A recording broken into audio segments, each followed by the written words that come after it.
तो लीजिए दोस्तों, कक्षा 11वीं विषय हिंदी का पूरा पेपर आपकी स्क्रीन के सामने आ चुका है। ये आईएमपी पेपर आपकी 19 तारीख के लिए हमारे द्वारा बनाया गया है। इस प्रकार के और भी पेपर हमने अपलोड करे हैं। ये सारे आपकी बुक पर आधारित है, ध्यान रखना आप सभी, इसलिए आपकी तैयारी इससे बहुत बेस्ट साबित होगी। देखिए, आपका पहला प्रश्न है, सही विकल्प चुनकर लिखिए में। किस काल को स्वर्ण काल के नाम से जाना जाता है? तो जो भक्ति काल होता है ना, भक्ति काल को स्वर्ण काल के रूप में जाना जाता है।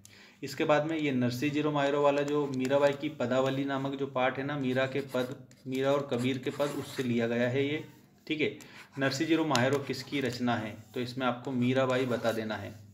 अगला है, कवि भवानी प्रसाद मिश्र कितनी दंड नित्य प्रति लगाते थे? ये पाठ जो है आप लोगों का कौन सा पाठ है? घर की याद पाठ है बेटा, ये आप सभी ढंग से ध्यान रखेंगे आप। तो उसमें 260 दंड बैठक लगाते थे कवि भवानी प्रसाद मिश्र के पिताजी। ठीक है, अनुभाव के कितने भेद होते हैं? तो अनुभाव के 4 भेद होते हैं, कायिक, मानसिक, सात्विक और आहार्य। ठीक है, इसके बाद में ये रहा आपका नेक्स्ट क्वेश्चन, कविता का गांधी किसे कहा जाता है? ये भी आप लोगों का घर की याद नामक पाठ से लिया गया है। भवानी प्रसाद मिश्र को कविता का गांधी कहा जाता है क्योंकि इन्होंने गांधीवादी विचारों से, किसके विचारों से? गांधीवादी विचारों से प्रेरित होकर कविता करी है, इसलिए इन्हें कविता का गांधी कहा जाता है।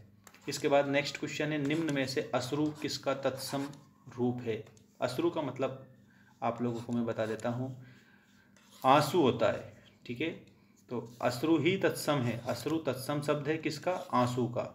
आंसू जो शब्द है आपका कैसा शब्द हो जाएगा? आंसू जो है ये तद्भव शब्द हो जाएगा, और अश्रु जो आप लोगों के सामने लिखा है ये तत्सम है, ऐसा आपको ध्यान रखना है। ठीक, इसके बाद में रिक्त स्थान आ चुके हैं आपकी स्क्रीन के सामने। राजस्थान में मीठे पानी के लिए बनाई जाती थी, तो राजस्थान में मीठे पानी के लिए कुएं बनाई जाती थी। चंपा काले काले अक्षर नहीं चिन्हती ने लिखा है, तो इसने त्रिलोचन जी ने लिखा है। वे लड़का गधा है, लड़के को लक्ष्य किया गया है, मतलब लक्षणा शब्द शक्ति है। अगला क्वेश्चन है, रचना के आधार पर वाक्य के भेद है। तो रचना के आधार पर वाक्य के कितने भेद होते हैं? तो रचना के आधार पर वाक्य के 3 भेद होते हैं। अर्थ के आधार पर कितने होते हैं? 8 होते हैं। क्रिया की विशेषता बताने वाले शब्द, क्रिया की विशेषता बता रहे हैं तो क्रिया विशेषण कहेंगे, और अगर मान लीजिए संज्ञा व सर्वनाम शब्दों की विशेषता बताएंगे तो विशेषण कहेंगे, लेकिन क्रिया की विशेषता बताएंगे तो उन्हें क्रिया विशेषण कहेंगे। अगला क्वेश्चन है, जो बिना वेतन काम करे क्या कहलाता है? कि अवेतनिक कहलाता है। जो बिना वेतन काम करे उसे अवेतनिक कहते हैं। नेक्स्ट क्वेश्चन देखिए, सेवा सदन मुंशी प्रेमचंद की है। परिमल गीतिका अनामिका तुलसीदास ये निराला जी की है। कहानी का मूल तत्व ये कथानक होता है। ठीक है, कहानी का मूल तत्व अगर आपसे पूछे तो कथानक आपको बताना रहेगा। और इसके बाद में ये देखिएगा, बांस का पुल। बांस का पुल जो है ये किसकी रचना है? तो ये रचना है सर्वेश्वर दयाल सक्सेना की। ठीक है, सर्वेश्वर दयाल सक्सेना की रचना है बांस का पुल। इसके बाद में देखिएगा, त्रिलोचन का जन्म, कवि त्रिलोचन का जन्म कब हुआ था? तो इसमें आप लोगों को 1917 बताना है, और दुष्यंत कुमार का जन्म 1933 बता देना है। कंप्लीट, ये आपका सही उत्तर होगा।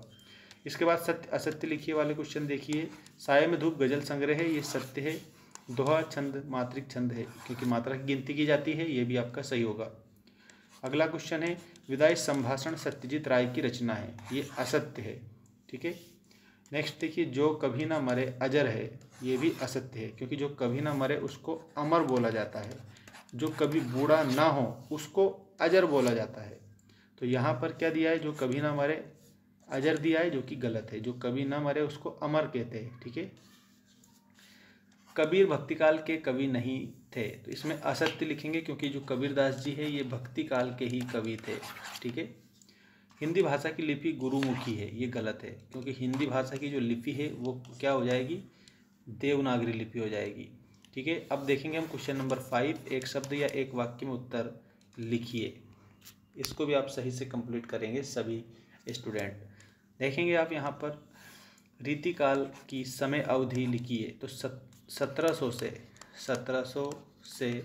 1900 तक रीतिकाल की समय अवधि है।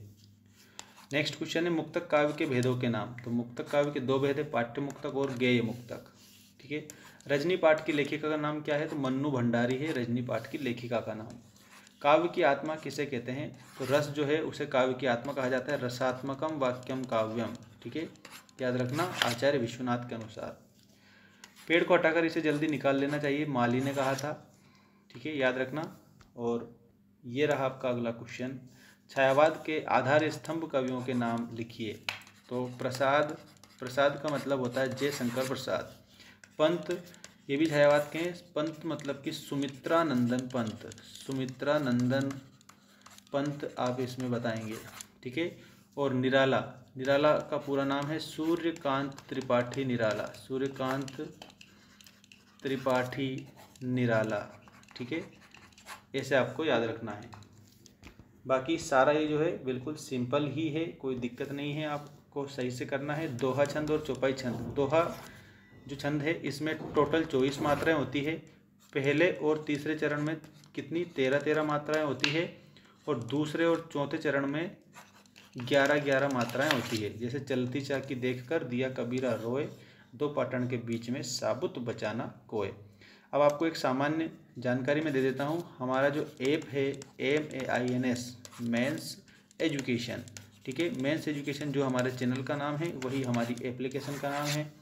आप अब 12th क्लास में पहुँच ही चुके हो ऐसा मानना, और एप्लीकेशन को आप डाउनलोड कर लेना। वहाँ पर आपके लिए हमने कोर्स अपलोड कर दिया है कक्षा 12वीं क्लास का, तो उसको जाकर आप परचेस करके और गर्मी में तैयारी कर सकते हैं। ठीक है, नए सेशन में बिल्कुल अच्छी तरीके से।